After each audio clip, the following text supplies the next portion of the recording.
ఓం శ్రీ కల్కి అగస్తీసాయ నమో నమః. 37వ దినం 108 దినముల ఆత్మగాయత్రి సాధన చేసే శిష్యులకు శ్రీ జ్యోతి స్వరూపుని అనుగ్రహ భాషణం. ఓం శ్రీ జ్యోతి స్వరూపాయ నమో నమః. లోకము అనేది కదలికలతో కూడిన ఒక ప్రదేశము. ఈ భూమిపై కదలని తత్వం ఉన్న ప్రాంతాలు కూడా ఉంటాయి. ఒక జ్యోతి ఏ విధంగా అయితే ప్రకాశాన్ని, వేడిని ఒకటిగా అనుగ్రహిస్తున్నదో, అదే విధంగా ఈ భూమిపై కూడా కొన్ని ప్రదేశాలలో కదలిక ఉంటుంది. కొన్ని ప్రాంతాలు కదలని తత్వాన్ని కలిగి ఉంటాయి. అయితే కదలికలకు కావలసిన శక్తులను కదలని తత్వం ఒకటే కురిపిస్తున్నది. మంచు కురిసే ప్రాంతాల్లో కదలికలు ఉండవు. అయితే కరిగే మంచు నీరు అవసరమైన జీవితానికి మార్గం చూపిస్తున్నది. శ్రీ జ్యోతి స్వరూపుడు అనే పేరు కలిగిన శివాంశను అందరూ స్తుతించి పూజిస్తారు. జ్యోతి అనేది అగ్ని సంబంధమైనది, కానీ అది కాంతిని తనలో కలిగిన అగ్నిగా ఉండును. జ్యోతిర్లింగము అనేది ఈశ్వరుని గర్భగృహములో నుండి ఉద్భవించిన ఉన్నతమైన ఒక శక్తి. దీని గూఢార్థం ఏమనగా, కదలని తత్వం నుండి కదిలే తత్వానికి మార్పు చెందుట అనున్నది ఒకటే. అంటే ప్రస్తుతం జరుగుతున్నది అదే. అంతకుముందు కదలని తత్వం, స్టాటిక్ ఎనర్జీ ఏదైతే ఉందో ఆత్మ, అక్కడ నుంచి శివుడి నుంచి ప్రాణశక్తికి, అంటే ఆదిశక్తికి శక్తులు లభిస్తూ ఉన్నాయి. మన శరీరానికి సప్లై అవుతూ ఉండింది. కదలని తత్వం నుంచి శక్తులు కదిలే తత్వానికి వస్తున్నాయి. ఇప్పుడు కదలని తత్వాన్ని నుంచి కదిలే తత్వానికి మార్పు చెందడం. కదిలే తత్వం, కదలని తత్వం ఏదైతే ఉందో ఆత్మ, అది ఇప్పుడు కదులుతోంది. ఒక్కొక్క తన కణాన్ని వెలికి తీసుకొస్తూ శివుడి శాసనం స్టార్ట్ అయింది. కాబట్టి కదలని తత్వం నుంచి కదిలే తత్వానికి మార్పు చెందుట. అంటే మంచు గడ్డగట్టి ఉంటుంది. అది నీరుగా ప్రవహించి నీరు అవసరమైన చోట్లకి తీసుకొస్తుంది. కానీ ఆ ప్రాంతం మట్టుకు ఒక స్టాటిక్ ఎనర్జీ లాగే పనిచేస్తూ ఉంటుంది, ఆ ఎత్తైన కొండ ప్రదేశం. ఈ భూమిలో ఉన్న నీటి ప్రదేశాలు అయిన సముద్రాలు, నదులు, నీటి సరస్సులు, జలపాతాలు మొదలైన వానికి నీరు అనే ద్రవశక్తులను అందించేది గడ్డకట్టిన మంచు అనగా మంచు తత్వం నుండే అని తెలుసుకోండి. ఈ విధంగా కొండ ప్రాంతాలన్నీ భూప్రదేశంగా ఉండి కదలక నిలిచినా కూడా వాయువు రూపంలో అవి కదులుతూ ఉంటాయి. ఒక జ్యోతి అనే దీపశిఖ వెలుగుటకు వాయువు కావాలి. ద్రవరూపమైన నూనె కూడా కావాలి. వేడి అనేది వెలికి వచ్చినా కూడా ప్రకాశం ఒకటే దానికి ఆధారంగా ఉంటుంది. అంటే జ్యోతికి ప్రకాశం ఒకటే ఆధారం. మిగతావన్నీ కూడా పనిచేస్తూ ఉన్నా కూడా దానికి మూలాధారం ప్రకాశం.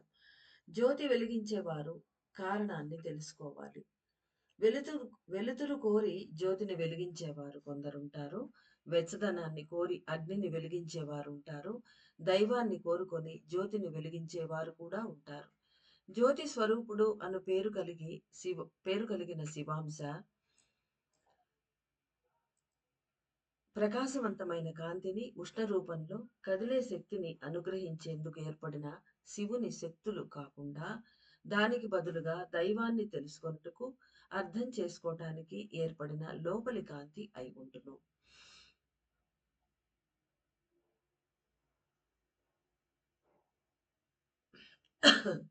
ఒక్కొక్క జ్యోతిర్లింగము మానవులందరిలోని కాంతిని పెంచుకొనుటకై కావలసిన శక్తులను కలిగి ఉండును.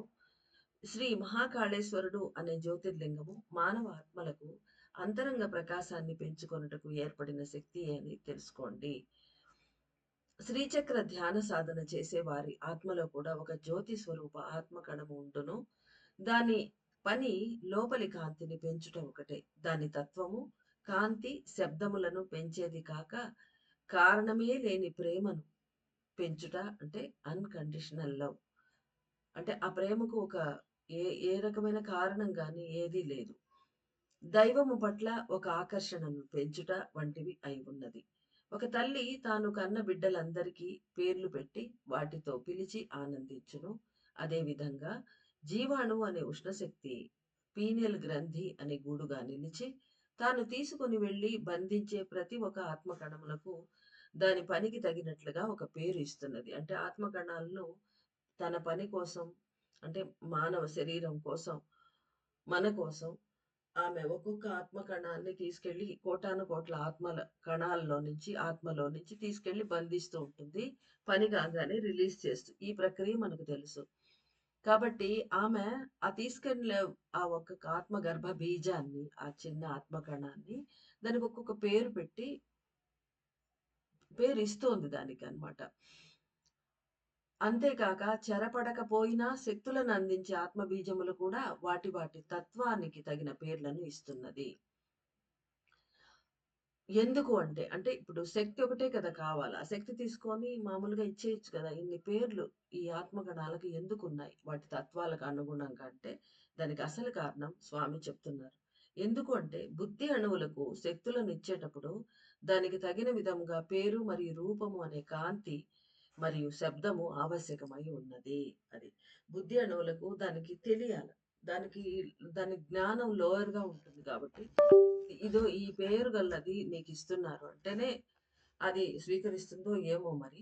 కాబట్టి బుద్ధి అణువులకు శక్తులనిచ్చేటప్పుడు దానికి తగిన విధంగా పేరు మరియు రూపము. అంటే దానికొక రూపం కావాలి. దానికొక పేరు కావాలి. బుద్ధి అణువులకు అర్థం కావాలంటే. పేరు మరియు రూపము అనే కాంతి మరియు శబ్దము ఆవశ్యకమై ఉన్నది. పేరంటే సౌండొస్తుంది. రూపం అంటే అది కాంతితో కూడినది. ఒక దైవానికి రూపము ఏర్పడుటకు మూల కారణం బుద్ధి అణువులను శాంతపరచుటకే. బుద్ధి అణువులను శాంతపరచుటకి. అంటే ఈ బుద్ధి అణువులు యూజ్ చేసే గదా మనం బతుకుతున్నాం. సో, తద్వారా మనకు కూడా ఈ ఈ స్వామి ఈ పని చేస్తారు. అయితే ఇన్ని రోజులు మనకు తెలీదు.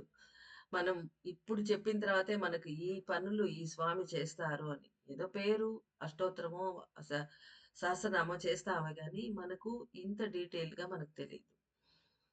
ఒక దైవానికి రూపం ఏర్పడుటకు మూల కారణం బుద్ధి అణువులను శాంతపరచుటకే. బుద్ధిని దాటి భావనలలో ప్రవేశించేటప్పుడు రూపములు మాయమై కాంతి మాత్రమే ఉండును. అంటే ఒక స్టేజ్ తర్వాత ఇవన్నీ అవసరం లేదు. ఒక కాంతి ఉంటే చాలు. అది శివుడా, విష్ణువా, లేదు రుద్రుడా, వీరభద్రుడా మనకవసరం లేదు. ఆ కాంతిని పట్టుకొని మనం వెళ్ళిపోతాం. అంటే మూలంలోకి వెళ్ళిపోయినప్పుడు ఇవన్నీ ఉండవు. కిందకి దిగొచ్చినప్పుడు మాత్రమే ఇవన్నీ అవసరపడతాయి. కానీ లోపలే కిందకి దిగొచ్చినప్పుడు అంటే అణువులలోనే స్టేజెస్ ఉన్నాయి కదా! బుద్ధి అణువుల కోసం, వాటిని శాంతపరిచే దాని కోసం దాని అమర్పు అలా ఉంటుంది. బుద్ధి అణువుల అమర్పు అది ఎలా ప్రవర్తిస్తుందో దానికోసం ఆ పేరు ఒక రూపాన్ని ఇచ్చి వాటి దగ్గరికి పంపిస్తున్నది.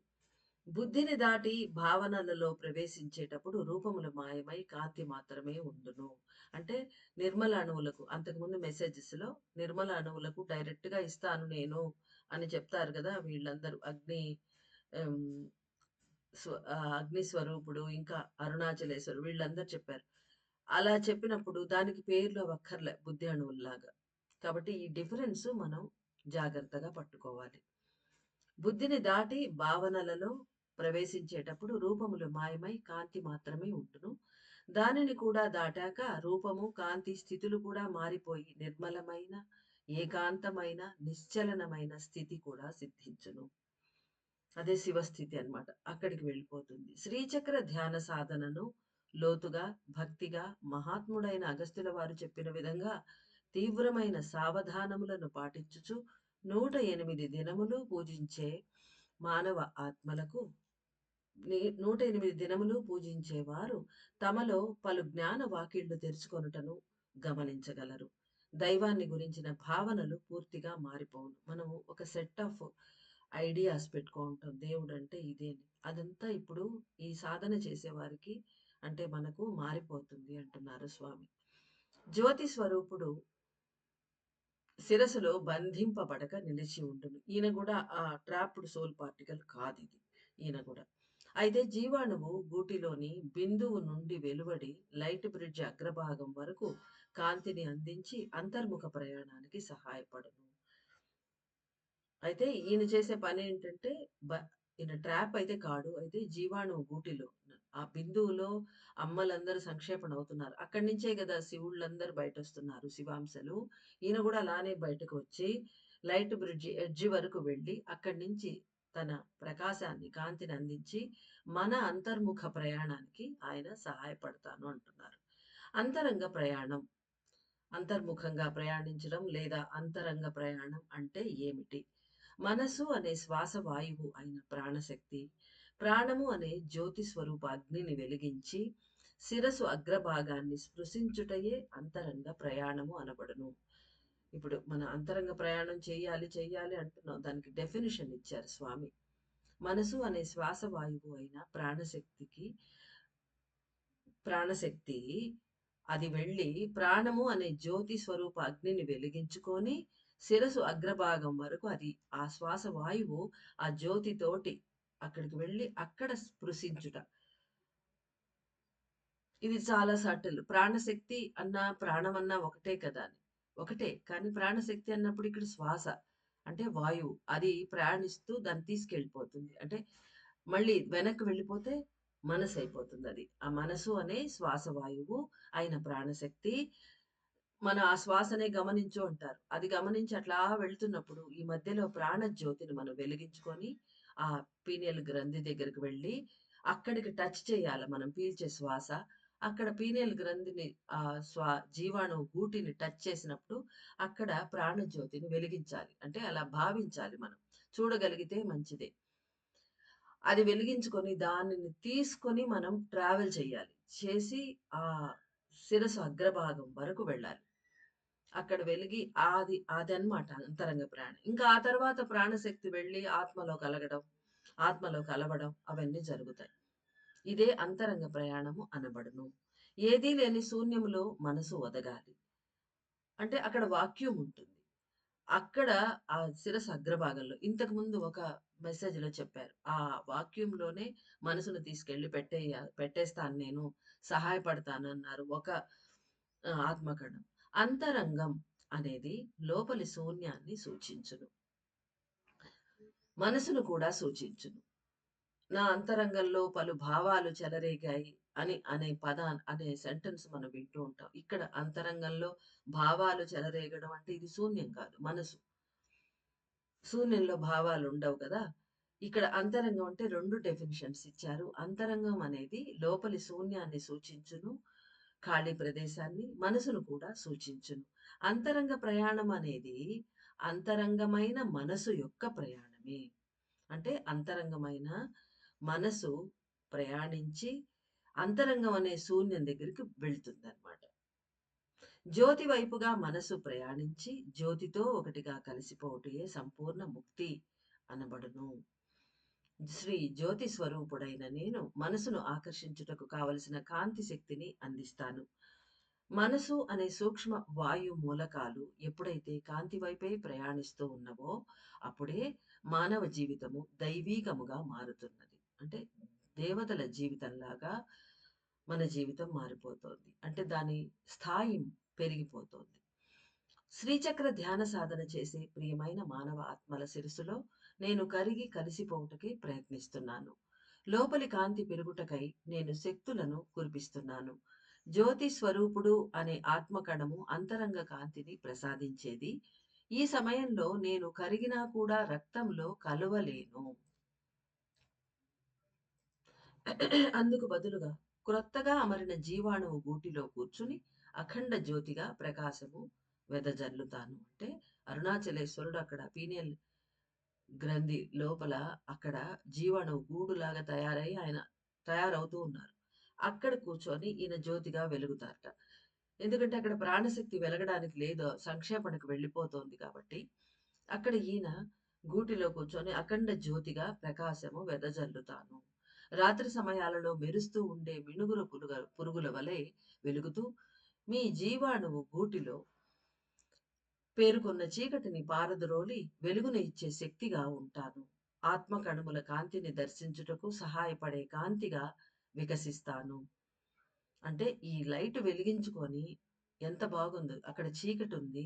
ఆ చీకట్లో ఈ జ్యోతీశ్వరుడు వెలుగుతాడు. వెలిగినప్పుడు ఆ వెలుగులో మనం ఆత్మ కణాలు ఒక్కొక్క ఆత్మ కణం యొక్క ఆ వెలుగు అంత సులభంగా మనం దర్శించుకోలేం. ఇలాంటి ఒక దీపం కావాలి. మన కళ్ళలో ఉండే జ్యోతితో మనం చూడలేం కాబట్టి ఈ ఆత్మ కణాల్ని దర్శించడానికి ఈయన సహాయపడతాను అంటున్నారు. అంటే మన ప్రాణశక్తిని ఆ విధంగా వెలిగించుకొని ఆత్మను చూడాలి ఇన్ జనరల్. ఇప్పుడు ఈయన సహాయానికి వచ్చారు. ఎందుకంటే నా తత్వం అనేది చల్లని కాంతిని ప్రసాదించేదిగా ఉంటుంది. ఒక పాదరస కణము కాంతినే వేలిగ్రక్కుతూ ఉండును. అయితే జ్యోతి స్వరూప అను పేరు కలిగిన ఆత్మకణము అగ్ని, ఉష్ణము లేని ఉన్నతమైన శక్తులు కలిగినది. అగ్నీశ్వరుడు అనే పాదరస కణము అగ్నితో కలిసిన కాంతిని కలిగి ఉన్నట్లుగానే జ్యోతీశ్వర కణమైన నేను అగ్ని లేని కాంతినే వెలుపరుస్తాను. ఇక్కడ జ్యోతి అంటే ప్రకాశం గదా! ప్రకాశవంతమైన కాంతినే ఈయన వెలుపరుస్తాడు. అగ్ని అంటే నిప్పు, ఉష్ణము ఉండదు దాంట్లో. నా తత్వము శీతల తత్వము. మీ శిరస్సు కేంద్రంలో ఉండే జీవాణువు గూడు కరిగిపోయి క్రొత్త గూడు ఏర్పడగానే నేను అక్కడ నిరంతరంగా వెలసి కాంతిని వెదజల్లుతాను. అంటే ఆ ప్రాసెస్ జరుగుతోంది. నేనక్కడ జీవాణువు గూడుగా ఉంటాను అని ఆత్మకణం ఒకటి చెప్పింది మనకు. అంటే ఆ ప్రాసెస్ జరుగుతూ ఉంటుంది. ఎప్పటి వరకనేది మనకు తెలీదు. అది పూర్తిగా అయ్యాక ఈయన పర్మనెంట్‌గా నేనక్కడే ఉండి కాంతి వెదజల్లుతాను అంటున్నారు. కావున చీకటిలో కూడా మీ అంతరంగం కాంతిని వెదజల్లుటను గమనించవచ్చును. అంతేకాక మీ చుట్టూ ఉండే వారికి కూడా మీ ఆలోచన, వాక్కు, క్రియల మూలంగా కాంతిని అందించగలరు. అంటే ఆ లోపల జ్యోతి వలన ఆ జ్యోతి యొక్క ప్రకాశం మన మాటల్లోనూ, మన చేసే పనులల్లోనూ, ఈవెన్ మన థాట్స్‌లో కూడా ఆ కాంతి బయటికి ప్రసరిస్తుందట. అంటే అంత పవర్‌ఫుల్ స్వామి లోపల. దాన్ని మనం పూర్తిగా అబ్జర్వ్ చేసుకొని మనం సరెండర్ పోయినట్లయితే ఈ ఆలోచన, వాక్కు, క్రియలు ఈ మూడిటి మూలంగా మన బయటి ప్రపంచానికి, మన తోటి మానవులకు కూడా, మనం ఉన్న చుట్టూ వాతావరణంలో కూడా మనము ఈ కాంతి ప్రసారం చెయ్యగలము అంటున్నారు స్వామి. జ్యోతి స్వరూప కణము కరుగనారంభించినచో మొట్టమొదటగా మీ ఆలోచనలనేవి మారిపోవును. ఎందుకంటే దీనిలో నిక్షిప్తంగా ఉన్న ఆమ్లం యొక్క సువాసన తియ్యగా ఉండును. దీనివల్ల ఏర్పడే ఆలోచనలనేవి గాఢమైన ప్రశాంతతను ఇవ్వగలిగినవిగా ఉండును. అందుకనే ఆ రాత్రి పూట పడుకోవడానికి కూడా ఇలాంటి ఒక ఆహ్, కెమికల్స్ అట్లా తియ్యటి వాసన, సుగంధ భరితమైనవి. పాత రోజుల్లో అయితే రాజా మహారాజాలు వాళ్లకు ఇలాంటి ఒక తియ్యటి సువాసన ఉండే మంచి పువ్వులు అవి ప్రకృతి మనకిస్తుంది. వాటినన్ని వేసిన అక్కడ పెట్టి అలాంటి దీపాలు వెలిగించడం, అలాంటి నూనె తీసి అలాంటి దీపాలు వెలిగించేవాళ్ళు. వాళ్ళు ప్రశాంతంగా నిద్రపోయేదానికి రాజులు. పొద్దున్న లేచి వాళ్ళ మనసు ప్రశాంతంగా ఉండి చికాకులు అన్నీ మర్చిపోతారు. ఇప్పుడైతే కెమికల్స్ ఉన్నవి అవేవో పెట్టి బాల్స్ పెట్టి రూమ్‌లో పెట్టుకొని ఆ వాసనలో పడుకుంటుంటారు. ఇవంతా ఎందుకంటే మనసును ప్రశాంతత ఇచ్చి అది నిద్రపుచ్చుతుంది. చికాకులన్నీ అణిచేస్తుంది. అలాంటిది సహజ సిద్ధంగా మన శరీరంలో ఈ ఆమ్లము, ఈ జ్యోతి స్వరూప కణము వన్స్ అది మెల్ట్ అవ్వడం మొదలుపెట్టంగానే ఈ ఆమ్లం అనేది బయటకొస్తుందట. దాని సువాసన ఎలా ఉంటుందంటే తియ్యగా ఉంటుంది. దీని వలన ఏర్పడే ఆలోచనలనేవి గాఢమైన ప్రశాంతతను ఇవ్వగలిగినవిగా ఉంటాయి. అంటే అక్కడ పుట్టినప్పుడు ఆలోచనలు అవి చాలా ప్రశాంతంగా ఉంటాయి ఆలోచనలు. నా కాంతి తత్వము అనవసరమైన ఆమ్ల స్రావములను ఆపివేయును. ఉన్నతమైన ఆమ్లము జీవాణువు గూటి నుండి వెలువడును. అంతకుముందు ఏమవుతుంది ప్రాణశక్తి పనిచేసేటప్పుడు కూడా ఆమ్లాలు వెలువడతాయి. అన్ని గ్రంథుల్లోంచి. ఎందుకంటే అదొక ఫ్యాక్టరీ లాగా అనుకుంటే అక్కడ అది పనులు చేస్తున్నప్పుడు రకరకాల ఆమ్లాలు వెలువడతాయి. అందులో కొన్ని కలుషితాలుంటాయి. వాటిని తీసేయడానికి విడిగా కొన్ని పద్ధతులు, కొన్ని ఆహ్, ఆహ్, ఆత్మ కణాలు అనేవి రావడం, వాటిని తీసేయడం ఇదంతా ప్రక్రియ జరుగుతోంది. అలా కాకుండా ఇక్కడ ఈయన కాంతి తత్వం వన్స్ వెలువడిందంటే అనవసరంగా వచ్చేవన్నీ ఆపేస్తారు. అవి అవసరం లేదింక. కాబట్టి ఇన్ని రోజులు ప్రాణశక్తి ఉన్నప్పుడు జరిగే అక్కడ రియాక్షన్స్ వేరు. ఇప్పుడు ఈ ఒక్కొక్క ఆత్మకణం వెలువడినప్పుడు మనలో అంటే ఇదే ఉన్నతమైన స్థితికి వెళ్ళడం అంటే ఇదే అన్నమాట. ఉన్నతమైన ఆమ్లము జీవాణువు గూటి నుండి వెలువడును. అంటే అంచెలంచెలుగా ఒక్కొక్క రోజు మనం మెట్టు మెట్టు ఎక్కుతూ ఉన్నతమైన జీవిగా మారిపోతూ ఉన్నాం. జ్యోతి స్వరూప కణము మీ శిరస్సు కేంద్రములో నిలిచి కాంతిని వెలిగ్రక్కుటను తెలుసుకొనండి. అందరూ మీ ఆలోచనలను లోపలకు పంపించి మీ శిరస్సు మధ్య భాగంలో ఒక జ్యోతి వెలుగుటను గమనించండి. పూర్తి ధ్యాసను ఉంచి చూసినప్పుడు ఆ కాంతి ఒక ఉన్నతమైన పని చేయుటను కూడా తెలుసుకొనగలరు. అనేక కర్మ సంచయములను ఈ వెలుగు తీసివేయును. ప్రోటీన్ అనే శక్తుల యొక్క జిగట స్వభావాన్ని సులభంగా తొలగిస్తుంది. ప్రోటీన్ అంటే అక్కడ సాఫ్ట్ ఆహ్, ప్రోటీన్ టిష్యూస్ ఉంటాయి గదా! మృదు కణజాలం. వేటిట్లో అయితే మన కర్మ సంచయాలన్నీ ప్రింట్ అవుతూ ఉంటాయి. ఇంప్రింట్ అవుతూ ఉంటాయి. ఆ ఇంప్రింట్స్ అన్నీ తీసేస్తుందనమాట. ఇది ఎట్లా తీసేస్తుంది? జిగుడులో అతుక్కుపోయి ఉంటాయి. మన పర్మనెంట్‌గా జన్మ జన్మలకి అవి ట్రాన్స్‌ఫర్ అవుతూ వచ్చేవి. అవి ఇప్పుడు ఈ జ్యోతి స్వరూప కణము వచ్చినప్పుడు ఆ జిగురు అంతా తీసేస్తుంది. ఈ జ్యోతి ప్రకాశం దాని మీద ప్రసరించగానే ఆ ప్రోటీన్ మీద ఉండే ఆ జిగట స్వభావాన్ని తొలగిస్తుంది. తద్వారా కర్మ సంచయాలన్నీ కరిగి బయటికి వెళ్ళిపోతాయన్నమాట. కాంతితో జిగురు లక్షణాన్ని తొలగించవచ్చును అంటే అది ఏ జ్యోతీశ్వరుని తత్వము అని గ్రహించండి. మీ శిరస్సులో జ్యోతి స్వరూపం కణము కరిగినచో ఒక విధమైన సువాసన మిమ్మల్ని చుట్టుముట్టినట్టుగా మొదట గ్రహించండి. ఇంకా పలుకులలో మంచి లక్షణములు ప్రతిష్ఠించబడును. అంటే మనం మాట్లాడుతుంటే మనకే మన చెవులకే ఇంపుగా ఉంటాయి. హార్ష్‌గా లేకుండా. మాటలు పక్వ పడును. ఆ మాటలు తీరు గూడా మారిపోతుంది. మెచ్యూర్డ్‌గా మారిపోతాయంటున్నారు. పనులలో కాంతి నిండి ఉండును. పనులలో కాంతి నిండి ఉండును అంటే ఎట్లా? అది మనం అలా ఆ పని ఆ విధంగా చేసినప్పుడు మనకే అర్థమవుతుంది. అది ప్రాక్టికల్‌గానే మనకు అర్థమవుతుంది. చెప్తే మనకు అర్థం కాదు. ఇతరుల జీవితంలో కాంతి వెదజల్లే మంచి పనులను చేయగలరు. నా నివాస స్థానం కరిగి కరిగి లోపల కలిసిపోవు సమయానికి జీవాణువు గూడు కాంతి గూడుగా మారిపోవును. నా పని మారిపోవును. అంటే ఇవన్నీ జరిగిపోయాక ఆయన పని అనేది ఇప్పుడు ఈయన ప్రాసెస్ చేసే దాంట్లో ఉన్నారు. అంతా అయి సెటిల్ అయిపోయాక ఈయన పని మారిపోతుంది. అది ఎలా అనేది తర్వాత మనకు చెప్తారు. కరిగి వెలికి వచ్చే నా ఆమ్ల కాంతి తత్వము శిరస్సును కూడా దాటుకొని వెలికి వచ్చును. ఏర్పడే ఉన్నతమైన మార్పులను గ్రహించి, స్వీకరించి అందరికీ కాంతిని పంచి జీవించండి. శ్రీ జ్యోతి స్వరూపుని కాంతి నిండిన పరిపూర్ణమైన ఆశీస్సులు.